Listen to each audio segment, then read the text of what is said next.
جی پڑھا کہ زبر زیر، اور اب ہم پڑھیں گے پیش۔ زبر کا ساؤنڈ ہو گیا آ، زیر کا ساؤنڈ ہو گیا ای، اسی طرح پیش کا ساؤنڈ ہوگا او۔ اب ہم نے ان کو زیادہ کھینچنا نہیں، تھوڑا سا کھینچیں گے اور اپنے جو اونٹ ہیں ان کو گول کریں گے تو ساؤنڈ نکلے گا او، حمزہ پیش او۔ اب الف کو حمزہ میں چینج کر دیا کیونکہ الف کے اوپر جو ہے وہ پیش آ گئی، تو یہ پھر یہ پھر حمزہ بن گئی، یہ اب الف نہیں رہا۔ تو ایکسرسائز میں کیا ہوگا؟ را پیش رو، سین پیش سو، لام پیش لو، رو سو لو، رو سو لو۔ اب رو کو پر آواز سے پڑھنا ہے کیونکہ را کے اوپر پیش ہے، جب را کے اوپر پیش آ جائے تو را کو پر آواز سے پڑھتے ہیں، تو ہم پڑھیں گے رو سو لو، رو سو لو، سین پیش سو، دال پیش دو، سین پیش سو، سو دو سو، سو دو سو۔ آگے ہم پڑھیں گے فا پیش فو، کاف زیر کی، فو کی، دال زبر دا، فو کی دا۔ اب کاف کو ہیوی کریں گے، فو کی دا۔ اب کاف پیش کو، تا زیر تی، لام زبر لا، کو تیلا، کو تیلا۔ کاف کو ہیوی کریں، کو تیلا، رسولو، سودو سو، فو کی دا، کو تیلا۔ آگے ہم پڑھیں گے نون پیش نو، کیف زیر کی، نو کی، سین زبر سا، نو کی سا۔ کیف زیر کی، کیف باریک لیٹر ہے، کاف نہیں ہے، اس لیے ہم پڑھیں گے نو کی سا۔ کیف پیش کیف زبر کی، را پیش رو، کی رو، میم زبر ما، کی روما، کی روما۔ اب کاف زبر کا نہیں ہم پڑھیں گے کیف زبر کی۔ آگے ہم پڑھیں گے آئین پیش او، لام زیر لی، او لی، میم زبر ما، او لی ما۔ آئین پیش او، لام زیر لی، میم زبر ما، او لی ما۔ ہا پیش ہو، دال زیر دی، ہو دی، یا زبر یا، ہو دی یا۔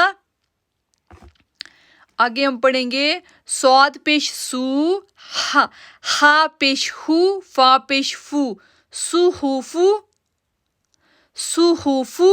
اب دیکھیں صاد ہیوی ہے، سو ہو فو۔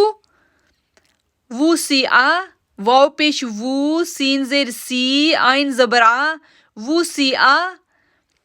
قاف پیش کو، دال زیر دی، کو دی، را زبر را، کو دی را۔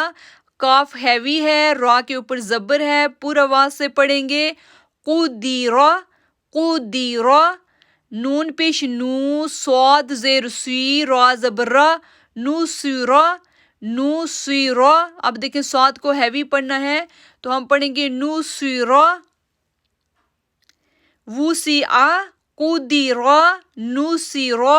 را کو پور آواز سے پڑھنا ہے کیونکہ وہ را کے اوپر زبر ہے۔ ان 3 لیسن میں جو چیز ریپیٹ کی گئی ہے، جو آپ کو بتانے کی کوشش کی گئی ہے، وہ یہی ہے کہ جب را کے اوپر پیش آئے یا را کے اوپر زبر آئے تو ان کو ہمیشہ پور آواز سے پڑھنا ہے۔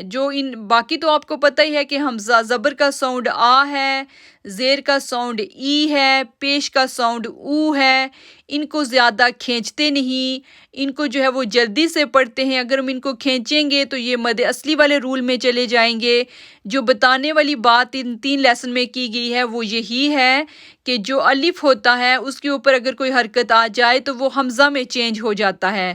جو را ہے اس کے اوپر اگر پیش آ جائے یا را کے اوپر اگر زبر آ جائے تو را کو ہم پور آواز سے پڑھیں گے، موٹا پڑھیں گے، را زبر را، را پیش رو۔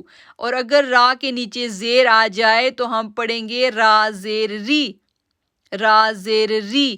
اس کو ہم کیا پڑھیں گے؟ را زیر ری۔ تو اس باریکی سے پڑھیں گے۔ ان 3 لیسن میں انہی چیزوں پر فوکس کیا گیا ہے۔ باقی آپ کو آلریڈی پتہ ہے کہ زبر ہمیشہ اوپر ہوتی ہے، زیر لیٹر کے نیچے ہوتی ہے، اور جو پیش ہوتی ہے وہ بھی لیٹر کے اوپر ہوتی ہے۔ تو انشاءاللہ ہمارا یہ حرکات والا لیسن تھا۔ حرکات ہوتی ہیں، اگر آپ سے کوئی پوچھے کہ حرکات کیا ہیں تو آپ بولیں زبر زیر اور پیش کو حرکات بولتے ہیں۔ یہ زبر جو ہوتی ہے وہ لیٹر کے اوپر ہوتی ہے، زیر جو ہوتی ہے وہ نیچے ہوتی ہے، پیش جو ہوتی ہے وہ اوپر ہوتی ہے۔ زبر کا آ ساؤنڈ ہے، زیر کا ای ساؤنڈ ہے اور پیش کا او ساؤنڈ ہے۔ ان کو کھینچتے نہیں، ان کو جلدی سے پڑھتے ہیں، یہ ہیں حرکات۔ اور اگر کوئی پوچھے کہ الف کو حمزہ میں کیوں چینج کیا تو آپ بتا سکتے ہیں کہ الف کو حمزہ میں اس لیے چینج کیا کہ الف کے اوپر حرکت آ گئی۔ جب الف کے اوپر حرکت آ جائے گی تو ہم اس کو الف کے اوپر حرکت آ جائے گی تو ہم اس کو اس لیے اس کو حمزہ میں چینج کر دیں گے کیونکہ اس کے اوپر حرکت آ گئی، اس کے اوپر زبر آ گئی، اس کے اوپر زیر آ گئی اور اس کے اوپر